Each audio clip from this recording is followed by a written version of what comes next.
तो supreme court के कुछ जजमेंट ऐसे हैं जो कि आपके एग्ज़ाम के लिए बहुत ज़रूरी है, मतलब उससे आपको प्रश्न पूछे ही जाएंगे।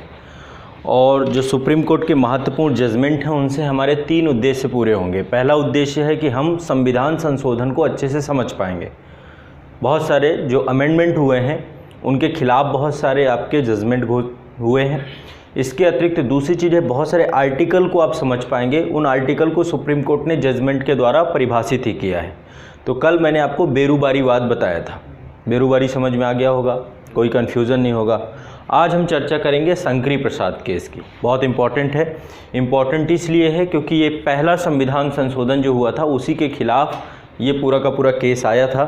तो आज इस केस को समझेंगे। इसके बाद मैं आपको पूरी श्रृंखला युक्त, अभी केशवानंद भारती जल्दी नहीं लेकर आऊँगा। क्यों? क्योंककि केशवानंद भारती के पहले बहुत बड़ी पृष्ठभूमि है।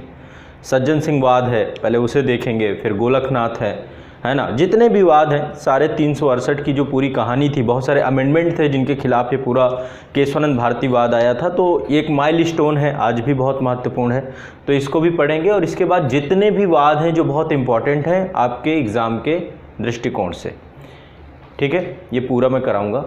अभी आने वाले समय पे मैं चूँकि बहुत सारे एग्ज़ाम आपके जो छोटे एग्ज़ाम होते हैं जुडिशियल सर्विस में, तो बड़े स्तर पर आईपीसी सीआरपीसी मूल विधि से जुड़े हुए विषय वस्तु आते हैं। अब मैं आगे आपको थोड़ा सा आपको आईपीसी सीआरपीसी से जुड़े हुए जो बहुत सारे ऐसे सेक्शंस हैं जिनसे प्रश्न पूछते हैं, मैं उनको भी आप लोग को डिस्कस करता रहूँगा। बीच बीच में कोई एक सेक्शन उठा लिया, डिस्कस कर लिया, तो ये काम भी चालू करूँगा। क्योंकि देखो हम लोग संविधान पढ़ रहे हैं, संविधान में तो आर्टिकल्स हैं, लेकिन जो हमारी दंड प्रक्रिया संहिता है उन सब चीज़ों से भी प्रश्न, थोड़ा जानकारी भी होनी चाहिए आपको। और ये जाके प्रशासन में भी आगे काम आएगा। जब आप एज आईपीएस काम करते हैं या डिप्टी एसपी काम करते हैं या फिर एसआई वगैरह कहीं पर भी, तो आपको बहुत अच्छी जानकारी होनी चाहिए जो हमारे, तो उसको भी बीच बीच में आपको साथ साथ, ताकि आपको सुप्रीम कोर्ट उससे जुड़े हुए वाद और जो हमारी कानून व्यवस्था है उसकी एक अच्छी समझ हो सके। ठीक है, तो चलिए शंकरी प्रसाद का केस अच्छे से समझते हैं। ठीक, देखिए आपको पता है कि जब ब्रिटिश काल भारत में चल रहा था तो ब्रिटिशर्स ने भारत में आर्थिक ढांचे के तौर पे यहाँ का जो उन्होंने राजस्व उगाही का जो पूरा प्रणाली डेवलप किया, उसमें जमींदारी व्यवस्था एक महत्वपूर्ण विषय वस्तु थी। किया क्या उन्होंने, भारत में ज़मीन के टुकड़े को एक पर्टिकुलर किसी क्षेत्र विशेष में एक व्यक्ति को दे दिया और उसे वहाँ का जमींदार घोषित कर दिया। 3 तरीके की व्यवस्थाएं उन्होंने विकसित की थी, जमींदारी व्यवस्था, रैयतवारी व्यवस्था और महलवारी व्यवस्था। तो जमींदारी व्यवस्था में जो मालिकाना हक है वो जमींदार को दे दिया गया, एक व्यक्ति को दे दिया गया। रैयतवारी व्यवस्था में जो मालिकाना हक था वो किसानों के पास ही था, रैयतों के पास ही था। और महलवारी व्यवस्था में जो मालिकाना हक था वो गाँव के पास था, ग्राम के पास था। तो ओवरऑल देखा जाए तो सबसे ज़्यादा जो संपत्ति का सेंट्रलाइजेशन किया गया वो किस में किया गया, आपका जमींदारी व्यवस्था में। एक व्यक्ति को ही पूरे संपत्ति का मालिक बना दिया गया, बाकी लोग जितने भी थे वो सब क्या बन गए, मजदूर बन गए, श्रमिक बन गए, उसी अपनी ही जमीन पे श्रमिक बन गए। तो ये राजस्व उगाही के 3 प्रणालियां इन्होंने डेवलप की कि टैक्स का कलेक्शन कौन करके देगा, जमींदार करके देगा, कहीं पर रैयत करके देगा, कहीं पर। तो ये जो उत्तर भारत का बेल्ट है, बिहार वाला हो गया, उत्तर प्रदेश हो गया, पंजाब के कुछ हिस्से में, पंजाब के कुछ हिस्से में महलवाड़ी भी थी, ये भी था बना। तो यहाँ पे आपका जमींदारी व्यवस्था थी, बंगाल के हिस्सों में ये सब जमींदारी व्यवस्था वाला क्षेत्र था। तो बड़े स्तर का व्यापक शोषण होता था। लेकिन जब देश आज़ाद हुआ तो आज़ादी के बाद संविधान निर्माताओं ने पहला काम ये कर दिया कि संपत्ति को, अधिकार को फंडामेंटल राइट घोषित कर दिया। मैंने आपको एक चीज़ बताई है कि जब हम चीज़ों को बनाते हैं तो बहुत आदर्श रूप में स्थापित करते हैं। हमें लगता है कि संपत्ति इतने सारे हम मौलिक अधिकार लोगों को दे रहे हैं तो हम उनके संपत्ति के अधिकार को भी मौलिक अधिकार के तौर पे दे दें। लेकिन जब इसको क्रियान्वित किया गया, संविधान लागू हुआ, तो फिर धीरे धीरे ये समझ में आया कि शायद कुछ गड़बड़ हो गई क्या, शायद कहीं पर कुछ मिस्टेक हो गई क्या। क्योंकि जब भी कोई राज्य विकास का काम करने जाता, जैसे ही राज्य समता मूलक समाज का निर्माण करने जाता, वैसे ही लोग जाके सुप्रीम कोर्ट में खड़े हो जाते। डेवलपमेंट के लिए जमीन, भूमि सबसे महत्वपूर्ण अंग है कि नहीं है? कुछ भी विकासात्मक कार्य करना है, भूमि से बढ़ के कुछ नहीं है। तो लैंड अधिग्रहण किया जाता, फंडामेंटल राइट का वायलेशन हो जाता, क्योंकि संपत्ति का अधिकार आपका फंडामेंटल राइट था। तो आपको जैसा कि पता होगा कि समाज में उस समय एक ही वर्ग के पास ज़मीन के बड़े बड़े पट्टे थे, बड़े बड़े टुकड़े थे। तो ऐसे में ज़मीन को सभी को देना बहुत ज़रूरी था, बंटवारा करना बहुत ज़रूरी है, चाहे वो एग्रीकल्चर लैंड के रूप में हो चाहे किसी भी लैंड के रूप में हो। तो ऐसे में एक व्यवस्था लेकर के आई गई कि ये जमींदारी प्रथा को ख़त्म कर दिया जाए, जमींदारी प्रथा का उन्मूलन कर दिया जाए, ठीक है। और इस प्रथा को समाप्त कर दिया गया एक कानून ला करके। अब जब समाप्त किया जाएगा, आप जो है हजारों हेक्टेयर के मालिक होंगे, अचानक से आपकी पूरी संपत्ति को आपसे ले करके दूसरों को वितरित कर दी जाएगी, तो पेट में दर्द तो होगा ही, है ना। और बात करूंगा, पहला संविधान संशोधन भी देखेंगे, पहले संविधान संशोधन में क्या हुआ। तो शंकरी प्रसाद बिहार में जमींदार थे। अब इनको जब पता चला कि अब रातों रात हम भी उसी श्रेणी में आके खड़े हो जाएंगे जिसमें राज कर रहे थे, तो इन्होंने कहा कि भाई संपत्ति का अधिकार चूँकि मेरा फंडामेंटल राइट है, और आपको शायद पता हो कि प्रथम संविधान संशोधन जो हुआ था उसमें 9वीं अनुसूची जोड़ दी गई, और 9वीं अनुसूची को वाद योग्य नहीं बनाया गया, यानी कि उसको लेकर के 9वीं अनुसूची में जो विषय डाले जाएंगे वो ज़्यादातर विषय, मतलब ज़्यादातर क्या, सभी विषय भूमि सुधार से जुड़े हुए होंगे। यदि राज्य को भूमि अधिग्रहण करना है तो उसके लिए कानून बनाया, और कानून को जैसे ही कानून बनाया जाता था भूमि अधिग्रहण के लिए, कोई भी राज्य बनाता था तो क्या हो जाता था, सब FR को लेकर, फंडामेंटल राइट वायलेशन को लेकर के सुप्रीम कोर्ट जाके खड़े हो जाते थे। तो ऐसे में 9वीं अनुसूची में यदि वाद डाल दिया जाएगा तो क्या हो जाएगा, वो सुप्रीम कोर्ट नहीं जा सकते। और 2 अनुच्छेद जोड़ दिए गए, 31A और 31B। 31B में ही ये व्यवस्था कर दी गई, 31A में कि राज्य आपकी जमीन ले सकता है, और 31B में कि 9वीं अनुसूची को वाद योग्य नहीं बनाया जाएगा, आप न्यायपालिका नहीं जा सकते। तो देखो, एक तरफ फंडामेंटल राइट भी है, आर्टिकल 31 जो आपका संपत्ति का अधिकार था, बहुत बाद में हटाइए, 44वें संविधान संशोधन में जाके हटाना पड़ा इसे। तो संपत्ति जमींदार उन्मूलन जब हुआ, और आपको पता होगा जमींदार उन्मूलन कानून जो है ये बहुत बड़ी भारत के लिए नासूर आज भी बना हुआ है।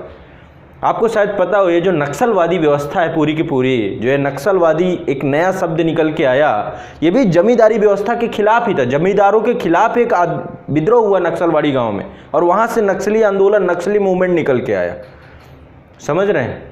क्योंकि जब जमींदारी उन्मूलन कानून लगाया गया तो कोई भी जमींदार चाहता ही नहीं था कि उसकी लैंड का हिस्सा किसी और को मिल जाए, जो आज तक मजदूर था वो मालिक बन जाए, लेकिन ये जरूरी था देश के डेवलपमेंट के लिए। तो शंकरी प्रसाद महोदय चले गए पटना हाई कोर्ट, ठीक है। और पटना हाई कोर्ट अब चूंकि वो गलत नहीं है, आपको पता होगा कि अनुच्छेद 13 जो है ये कहता है कि जो भी कानून आपके मौलिक अधिकारों को छीनने का प्रयास करेगा वो कैसा हो जाएगा, असंवैधानिक हो जाएगा, उसको हम खत्म कर देंगे।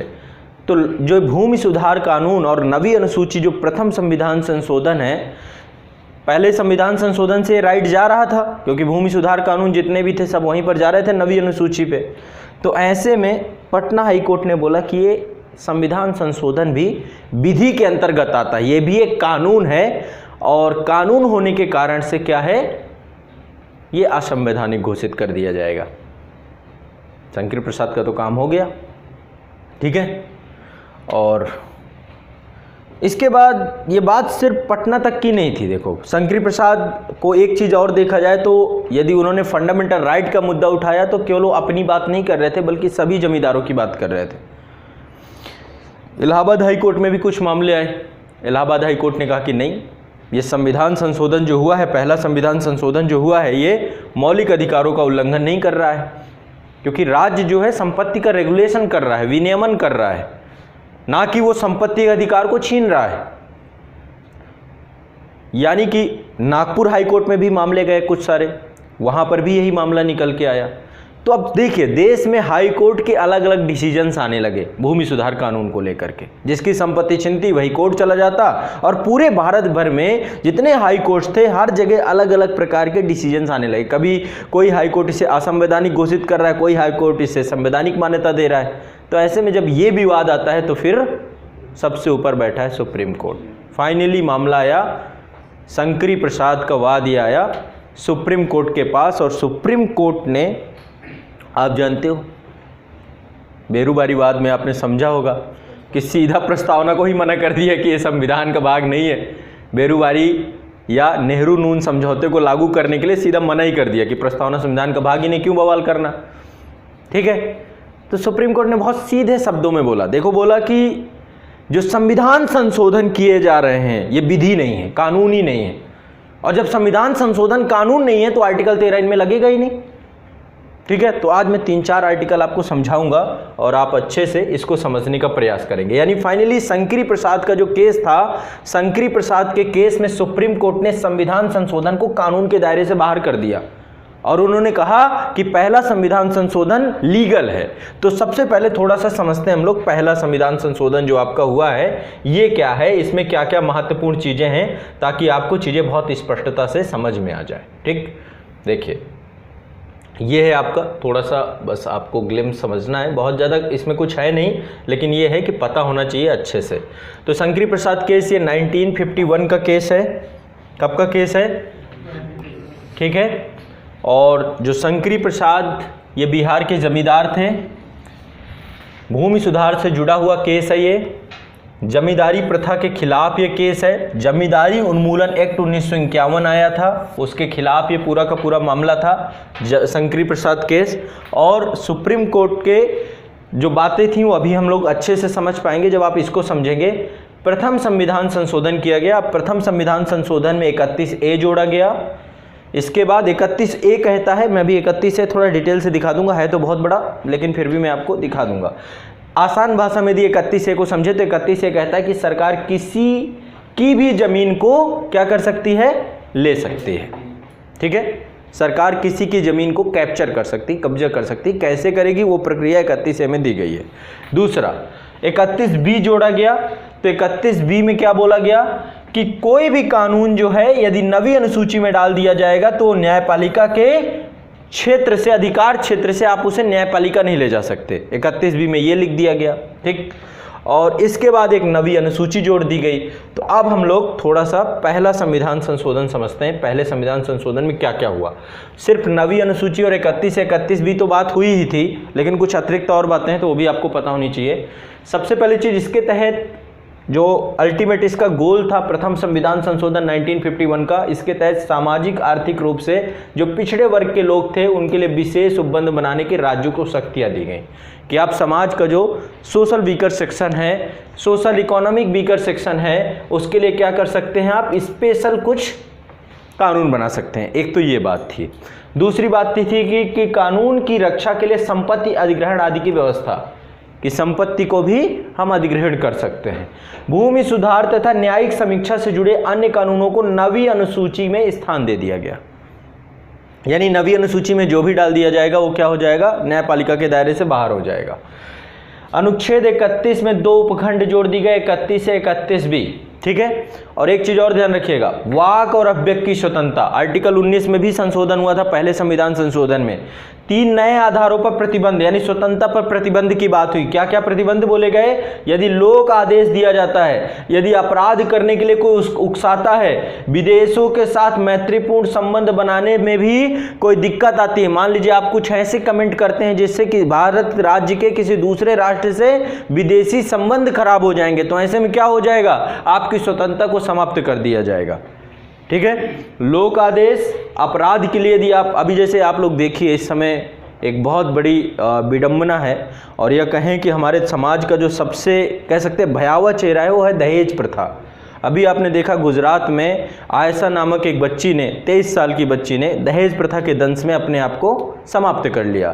तो यहाँ पर जो उसका पति आरिफ है वो क्या है? अपराध के लिए उसे उकसा रहा है। उसने यहाँ तक बोला कि तुम जब मर जाना अपना वीडियो बना के भेज देना। उसने बना के सबके पास भेज दिया। लो, तो समझिए सामाजिक संरचना। तो ये आपका क्या है? यदि आप अपराध के लिए चाहे बोलने के किसी भी माध्यम से, तो आपके राइट टू फ्रीडम के अंतर्गत नहीं आता है, स्वतंत्रता के अधिकार को। तो ये भी आपका पहले ही संविधान संशोधन में जोड़ दिया गया था। वाक एवं अभिव्यक्ति की स्वतंत्रता को प्रतिबंधित कर दिया गया। इस व्यवस्था की नई, इसके तहत और क्या क्या किया गया? राज्य ट्रेडिंग, यानी कि इसके तहत राष्ट्रीयकरण करने को भी लीगल कर दिया गया कि राज्य ट्रेडिंग और राज्य द्वारा व्यवसाय व्यापार का राष्ट्रीयकरण किया जा सकता है। यानी कि जो प्राइवेट कंपनियां हैं, प्राइवेट बैंक हैं, उनको हम राष्ट्रीयकृत कर सकते हैं। ठीक है, तो यह व्यवस्था की गई कि राज्य ट्रेडिंग और राज्य द्वारा व्यापार व्यवसाय के राष्ट्रीयकरण को इस आधार पे अवैध घोषित नहीं किया जा सकता कि व्यापार और व्यवसाय के अधिकार का उल्लंघन होता है। ये भी एक राइट आपको मिला हुआ है कि आप व्यापार और व्यवसाय कर सकते हैं, राइट मिला हुआ है आर्टिकल 19 के तहत। लेकिन राज्य जब चाहे तो व्यापार और व्यवसाय को राष्ट्रीयकृत कर सकती है, राष्ट्रीय संपत्ति घोषित कर सकती है। हुआ था 1969 में बैंकों का, है ना। तो ऐसे मैं कहने का तात्पर्य ये आपके प्रथम संविधान संशोधन में ये बातें लिखी हुई गई हैं। 1951 में ये पारित हुआ। ठीक, क्या क्या थी? पहले सोशल वीकर सेक्शंस के लिए राज्य क्या सकता है? कानून बना सकता है उनके उत्थान के लिए। कानून की रक्षा के लिए संपत्ति का अधिग्रहण किया जा सकता है। इसके तहत भूमि सुधार और न्यायिक समीक्षा से जुड़े अन्य कानूनों को नवी अनुसूची में स्थान दिया जा सकता है। आर्टिकल 31 में 2 उपखंड 31 से 31B जोड़े गए। ठीक, इसके बाद वाक और अभिव्यक्ति स्वतंत्रता पर प्रतिबंध लगाने पर 3 नए आधार जोड़े गए। लोक आदेश, अपराध के लिए उकसाना, विदेशों के साथ मैत्रीपूर्ण संबंध रखने के लिए। ठीक है, इसके बाद राष्ट्रीयकरण की बात की गई। क्लियर? पहला संविधान संशोधन नहीं भूलोगे क्या है। ठीक है, बहुत इजी है, बहुत आसान है। सिर्फ इसमें केवल नवी अनुसूची नहीं है, बाकी के भी क्लॉज हैं वो भी जानने चाहिए। तो ये आपका था पहला संविधान संशोधन, और इसमें जो 3 चीज़ें थी 31 से 31B और नवी अनुसूची, उसको लेकर के कुछ बवाल हुआ। तो एक बार मैं आपको दिखाता हूँ। ये है 31A में लिखा है संपदाओं आदि के अर्जन के लिए उपबंध करने वाली विधियों की व्यावृत्ति। यहाँ पे लिखा हुआ है कि अनुच्छेद 13, मतलब समझ ही रहे ना, अनुच्छेद 13 क्या कहता है? पहले अनुच्छेद 13 ही देख लो, यही बवाल, ये है अनुच्छेद 13। अनुच्छेद 13 कहता है कि मूल अधिकार जो आपके फंडामेंटल राइट हैं उससे असंगत कोई भी कानून यदि पारित किया जाता है या पारित किया गया है पहले भी, यानी आज़ादी के पहले भी यदि कोई कानून पारित किया गया है जो फंडामेंटल राइट को समाप्त करेगा, या पार्लियामेंट के द्वारा भी कोई ऐसा कानून पारित किया जाएगा या पारित किया गया है, तो वो क्या हो जाएगा? समाप्त हो जाएगा। कैसे, क्या क्या चीजें यहां पर हैं देख लो एक बार थोड़ा सा इसको। आर्टिकल 13 आज ही आपको, आज अंतिम है, इसके बाद आपको आर्टिकल 13 नहीं भूलना चाहिए। ठीक है, यहां पे लिखा हुआ है मूल अधिकारों से असंगत उसका अल्पीकरण करने वाली विधियां इस संविधान के प्रारंभ के ठीक पहले भारत के राज क्षेत्र में प्रबद्ध संविधान प्रारंभ, आर्टिकल 39 लिखा हुआ है संविधान का प्रारंभ। संविधान के प्रारंभ से ठीक पहले, यानी 26 जनवरी से ठीक पहले भारत के राज क्षेत्र में प्रबद्ध सभी विधियां उस मात्रा तक शून्य हो जाएंगी जो कि इस भाग के से असंगत है, यानी कि जितना इस भाग को खत्म करने का प्रयास करती है वो सारी विधियां समाप्त हो जाएंगी। तो फंडामेंटल राइट का यदि वायलेशन होगा तो आर्टिकल 13 लग जाएगा। ये पहला क्लॉज कहता है इसका, ये पहला क्लॉज कहता है। ये इसको बोलते हैं आच्छादन का सिद्धांत। यही है आच्छादन का सिद्धांत, आच्छादन का सिद्धांत, यानी जो भी मौलिक अधिकार को आच्छादित करेगा उसे समाप्त करने का प्रयास करेगा। आजादी से पहले जितने भी कानून बने हैं यदि मौलिक अधिकारों का उल्लंघन कर रहे हैं तो वो समाप्त हो जाएंगे। बहुत आसान है, बहुत क्लियर है। दूसरा क्लॉज ये इंपॉर्टेंट है, इसी के खिलाफ शंकरी प्रसाद केस था, क्योंकि ये जो प्रथम संविधान संशोधन किसने बनाया? संसद ने बनाया। तो दूसरा क्लॉज संसद की पावर को कम करता है।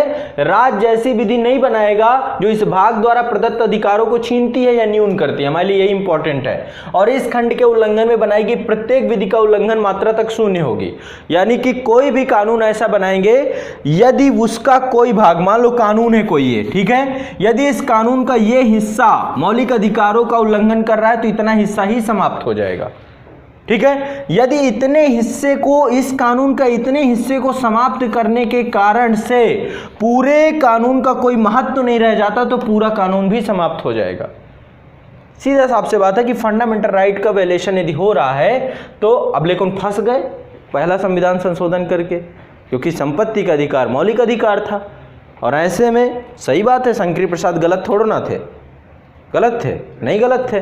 ठीक है, तो संपत्ति के अधिकार को यहाँ पे, तो ये आर्टिकल 2 बहुत इसी 13(2) को खिलाफ था शंकरी प्रसाद का। ठीक है, राज्य ऐसी कोई विधि नहीं बनाएगा जो इस भाग द्वारा प्रदत्त अधिकारों को छीनती है, न्यून करती है। इस खंड के उल्लंघन में बनाई गई प्रत्येक विधि के उल्लंघन की मात्रा तक। क्लियर?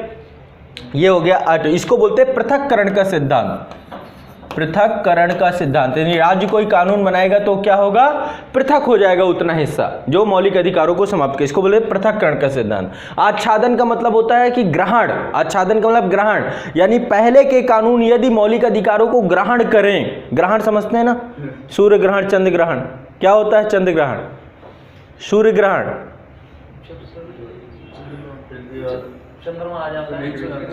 जब सूर्य और पृथ्वी के बीच में चंद्रमा आता है तो सूर्य ग्रहण होता है कि चंद्र ग्रहण,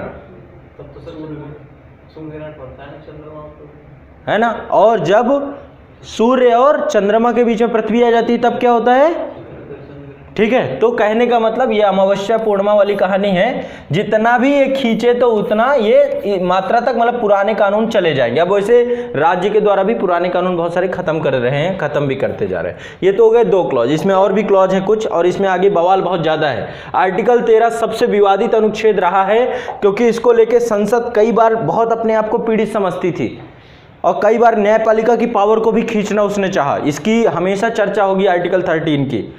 अनुच्छेद 368 से सीधा सीधा संबंध है इसका, ठीक है। तो अभी हम देखेंगे आगे चल के जब फिर से चर्चा होगी, केशवानंद भारती आएगा, इससे पहले और बहुत सारे केसेस आएंगे। एक कामेश्वर सिंह का केस था, कामेश्वर सिंह भी आपके दरभंगा के महाराजा थे, महाराजा या जमींदार टाइप में थे वो भी। कामेश्वर सिंह का वाद भी आया था 1952 पे, तो अभी थोड़ा सा मैं ग्लिम्स दे दूंगा उसका, ठीक है। तो इस अनुच्छेद में जब तक अन्यथा से अपेक्षित ना हो, विधि के अंतर्गत विधि को परिभाषित किया गया। तीसरा क्लॉज कहता है विधि का मतलब क्या है, कानून किसे कहेंगे। कानून का मतलब है भारत के राज क्षेत्र में विधि का बल रखने वाला कोई भी अध्यादेश, ठीक है, कोई भी आदेश, कोई भी उपविधि, कोई भी नियम, कोई भी विनियम, कोई भी अधिसूचना, कोई भी रूढ़ि, कोई भी प्रथा, ये सब क्या होगा, विधि होगा। और पहला क्लॉज और दूसरा क्लॉज क्या कह रहा है कि कोई भी विधि, कोई भी विधि मौलिक अधिकारों का उल्लंघन। तो यहां बता दिया कि विधि का मतलब क्या है। पहला क्लॉज, दूसरा क्लॉज किसके ऊपर लगेगा, तीसरे क्लॉज के ऊपर, ठीक है। अब गड़बड़ यहीं पे थी भाई, ये विधि में संविधान संशोधन है कि नहीं है, इसको मानेंगे विधि की नहीं मानेंगे। यदि विधि मान लेंगे तो पहला दूसरा लग जाएगा, तुरंत ही लगेगा, नहीं लगेगा। यदि संविधान संशोधन तो आर्टिकल 3(2) लग जाएगा, जो भी संसद कानून बनाएगी 13(2) लग जाएगा उसमें, वो उतना हिस्सा चला जाएगा यदि मौलिक अधिकारों का उल्लंघन करेगा। तो सुप्रीम कोर्ट को जानते ही हैं, सुप्रीम कोर्ट क्या, पहले सुप्रीम कोर्ट ने ही शंकरी प्रसाद में बोल दिया कि संविधान संशोधन विधि नहीं है, ये कानून ही नहीं है। तो जब कानून ही नहीं है तो फिर क्यों प्रथा को, मौलिक अधिकारों का हनन करे, जो करे। लेकिन केशवानंद भारती में सुप्रीम कोर्ट ने बहुत अच्छा काम किया है। क्यों, क्योंकि ये गड़बड़ हुई आपकी 42वें संविधान संशोधन में, चौथा क्लॉज जोड़ दिया। जब न्यायपालिका ने तो ऐसे ही बोल दिया, सुप्रीम कोर्ट ने ऐसे ही बोल दिया शंकरी प्रसाद के केस में कि संविधान संशोधन विधि के अंतर्गत नहीं आता, इसलिए 13(2) नहीं लगेगा, उसको पृथक नहीं किया जा सकता, उसको अवैध घोषित नहीं किया जा सकता, इलीगल घोषित नहीं किया जा सकता। तो विधायिका ने कहा कि कब तक इनकी बात मानेंगे, हम लिख ही देते हैं। तो इन्होंने लिख ही दिया, चौथे क्लॉज में लिख दिया कि इस अनुच्छेद की कोई बात आर्टिकल 368 के अधीन किए गए संविधान के संशोधन में लागू नहीं होगी। दिल खोल के पूरी बात क्लियर कर दी, ठीक। लेकिन फिर केशवानंद भारती में इसलिए बेटर हो जाता है क्योंकि केशवानंद भारती में सुप्रीम कोर्ट स्वीकार करता है कि ठीक है, आप कोई भी संविधान संशोधन करिए, लेकिन आप संविधान के आधारभूत ढांचे को नहीं छेड़ेंगे। अब क्योंकि इन्होंने किया गड़बड़ 368 में, इन्होंने, अब ये मैं आगे चल के पूरी कहानी सुनाऊंगा, 368 में भी चौथा क्लॉज जोड़ा इन्होंने, और वहां पे लिख दिया कि संविधान में किसी भी हिस्से में यदि विधायिका के द्वारा संशोधन किया जाता है तो न्यायपालिका उसका पुनरावलोकन नहीं कर सकती, न्यायपालिका के दायरे से बढ़ाए। ये तो 42वें में इन्होंने खेल कर दिया जब इमरजेंसी लगी थी। और 24वां संविधान संशोधन में राष्ट्रपति से बोल दिया कि यदि हम कोई भी संविधान संशोधन करके तुम्हारे पास देंगे बिल, तो आप वीटो नहीं करोगे, उसको रोक के नहीं रखोगे, तुरंत साइन मारोगे उस पर, बाध्यकारी है। आपको जैसे ही संविधान संशोधन बिल दिखे, आंख में पट्टी बंद करनी है, तुरंत साइन मार देना है। तो राष्ट्रपति, ठीक, कोई बात नहीं, सीधा नहीं तो आर्टिकल 61 अनुच्छेद 61 महाभियोग, उस प्रक्रिया से बचना है तो आंख में पट्टी बांधनी पड़ेगी। लेकिन जब इन्होंने इसको छुआ 368 को, और 368 में न्यायपालिका के भाग 13 की ये पावर, न्यायिक पुनरावलोकन की शक्ति कहां से मिलती है सुप्रीम कोर्ट को? अनुच्छेद 13 से।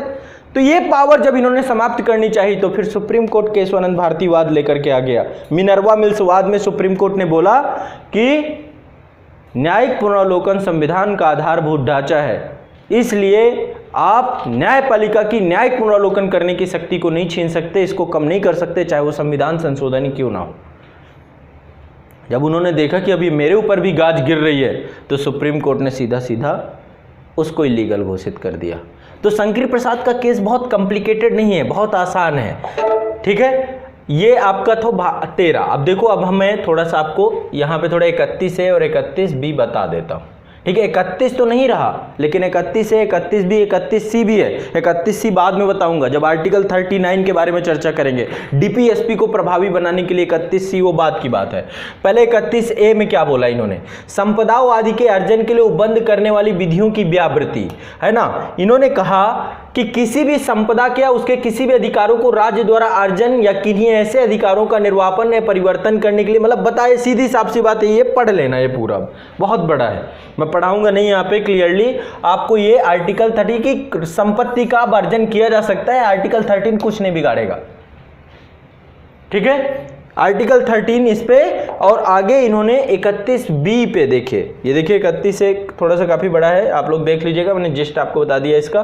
31B में इन्होंने जो बोला, 31B में कहा कि कुछ अधिनियमों और विनियमों का विधि मान्यकरण, जितनी भी 31A में बातें लिखी हैं, अंतर्विष्ट उपबंधों की व्यापकता पर प्रतिकूल प्रभाव डाले बिना नवी अनुसूची में विनिर्दिष्ट अधिनियमों और विनियमों में से उसके उपबंधों में से कोई इस आधार पर शून्य या कभी शून्य हुआ नहीं समझा जाएगा कि वह अधिनियम विनियम उपबंध इस भाग के उपबंधों द्वारा प्रदत्त अधिकारों में से किसी से असंगत है। यानी आर्टिकल 13 के खिलाफ जाके खड़ा हो गया 31। आर्टिकल 13 क्या कहता है कि कोई भी कानून बनाओगे, यदि वो कानून, तो आर्टिकल 30 भी क्या कहता है कि कोई भी कानून बनाओ यदि नवी अनुसूची में है तो वो पुनरावलोकन में नहीं है, असंगत नहीं होगा, शून्य नहीं करार दिया जाएगा। क्लियर? आर्टिकल 31A और 31B ये दोनों आपको याद कर लेना चाहिए। आर्टिकल 13 तो आपको याद होना चाहिए, चारों के चारों क्लॉज अभी आपको याद हो गए होंगे। आर्टिकल 13 के पहला क्लॉज आच्छादन का सिद्धांत, ठीक, ब्रिटिशर्स के द्वारा जो कानून बनाए गए थे वो कानून यदि मौलिक अधिकारों का हनन करते हैं तो अब नहीं रहेंगे। आर्टिकल दूसरा 31B और आसान पृथक्करण का सिद्धांत, यानी संसद कोई कानून ऐसा बनाएगी तो वो उस मात्रा तक शून्य हो जाएगा। 31C विधि को परिभाषित किया गया विधि के अंतर्गत, और 31 का चौथा क्लॉज क्या कहता है कि संविधान संशोधन विधि के अंतर्गत नहीं आता, विधि के अंतर्गत परिभाषित। 4 ही क्लॉज हैं, चारों आपने पढ़ लिए, 31 के 13 के चारों। बाकी 31 आपको पता है कि संपत्ति का अर्जन किया जा सकता है, और 31B 31 जो है आर्टिकल 31 संपत्ति का अधिकार था, लेकिन अब कहाँ चला गया, गायब हो गया। कहाँ कब चला गया? 44वें संविधान संशोधन में गायब करके आर्टिकल 300A पे रख दिया गया और लिख दिया गया कि आपको आपकी संपत्ति से विधि के प्राधिकार के बिना अलग नहीं किया जाएगा, एक कानून के तहत ही आपको आपकी संपत्ति से पृथक किया जाएगा, अलग किया जाएगा। तो बहुत आसान है, कुछ नहीं है। तो शंकरी प्रसाद का जो पूरा केस था, सुप्रीम कोर्ट ने, चूंकि देखो पटना हाई कोर्ट के हिसाब से जाते तो फिर वो प्रथम संविधान संशोधन इलीगल होता, अदर हाई कोर्ट थे वहां पर भी विवाद हो गया, तो सुप्रीम कोर्ट ने आगे आके इस पूरे विवाद को समाप्ति कर दी। आपकी देखिए नवी अनुसूची है, आर्टिकल 31B लिखा हुआ है ना इसमें, नवी अनुसूची में ये सारे कानून है जो जिंदा है। ये लिखा हुआ बिहार भूमि सुधार अधिनियम 1950, मुंबई अभिवृत्ति कृषि भूमि अधिनियम 1948, सब भूमि सुधार कानून है, जमींदारी उन्मूलन कानून है, सारे के सारे। हर राज्य ने अपने अपने राज्य में, ठीक है, तो ये आपको ध्यान रखना है। देखिए खूब सारे हैं इसमें, भरे पड़े भीड़। अब यहाँ पे थोड़ा सा इसका दुरुपयोग भी हो रहा है, यहाँ तक कि तमिलनाडु सरकार के द्वारा आरक्षण के मुद्दे को भी यहाँ पे डाल दिया गया। सुप्रीम कोर्ट ने कहा कि पागल हो क्या, अब कुछ भी डालोगे आप नवी अनुसूची में, यदि इसको वाद युक्त तो उन्होंने बोला कि केवल भूमि सुधार, यदि कुछ और डालोगे तो मैं भी इसका भी पुनरावलोकन कर लूंगा। ठीक है, पता चला फिर इसके नाम पे कुछ भी डाल दो यहाँ पे कि नवी अनुसूची प्राधिकार से बाहर है, तो भूमि सुधार के अतिरिक्त तो अन्य चीजों को, ठीक है, पुनरावलोकन के बाहर नहीं रखा जा सकता। इसके बाद ये हो गया आपका 31, ये 3 आर्टिकल यहाँ पे इससे जुड़े हुए हैं। और जो रफली बातें वही हैं जो यहाँ पे लिखी हुई हैं, ठीक है।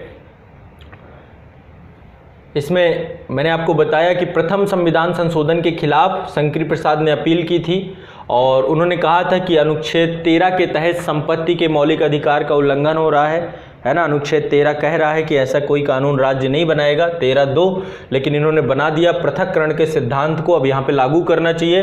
पटना हाई कोर्ट ने कहा कि हाँ मौलिक अधिकारों का हनन है ना। और इसके अलावा आर्टिकल 19F में भी संपत्ति का अधिकार लिखा होता था पहले कि आपको अपनी संपत्ति की स्वतंत्रता का अधिकार, आर्टिकल 19F में था, वो भी खत्म हो गया। और आर्टिकल 31 इन दो का अधिकार हनन है। और इसके बाद जो है पटना उच्च ने भूमि सुधार कानूनों को असंवैधानिक घोषित कर दिया। देश के अन्य उच्च न्यायालयों ने भूमि सुधार को संवैधानिक करार देना चालू कर दिया, जिसमें से इलाहाबाद, नागपुर ये उच्च न्यायालय थे सारे। और एक ये भी प्रश्न सुप्रीम कोर्ट के पास गया था कि क्या 368 के तहत मौलिक अधिकारों में संशोधन किया जा सकता है, क्या 368 फंडामेंटल राइट के संशोधन को भी कर सकता है। तो पटना उच्च न्यायालय ने अनुच्छेद 603 से 68 के तहत किए गए संशोधन को अनुच्छेद 13(2) के अंतर्गत माना, यानी कि अनुच्छेद 13(2) के अंतर्गत ही आपका संविधान संशोधन आता है, ऐसा पटना हाई कोर्ट ने माना था। उस आधार पे भूमि सुधार कानून आपके, लेकिन मामला सुप्रीम कोर्ट में गया और सुप्रीम कोर्ट ने मामले को आसानी से रफा दफा कर दिया। सुप्रीम कोर्ट ने कहा प्रथम संविधान संशोधन संवैधानिक है, ये किसी भी तरीके से इलीगल नहीं है। क्यों? क्योंकि इस संशोधन को केवल संपत्ति के नियमन का आधार है, ये संपत्ति के अधिकार का उल्लंघन नहीं है, क्योंकि संपत्ति का अधिकार तो था ही नहीं। वो ये नहीं बोल सकते थे कि संपत्ति का अधिकार है ही नहीं, वो काम विधायिका को करना था और विधायिका ने करते करते 1978 लगा दिया। 1978 में संपत्ति का अधिकार गया तो उन्होंने कहा इससे संपत्ति के अधिकार का उल्लंघन नहीं, संपत्ति का नियमन किया जा रहा है, रेगुलेशन किया जा रहा है। क्यों?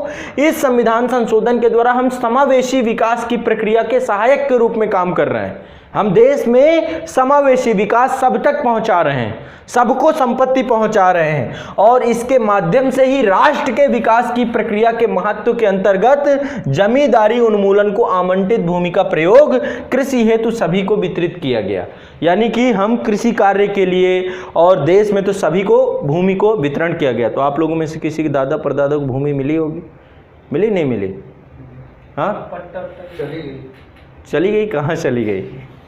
अच्छा, आप जमींदार परिवार से थे? अच्छा, तो चली गई कैसे फिर?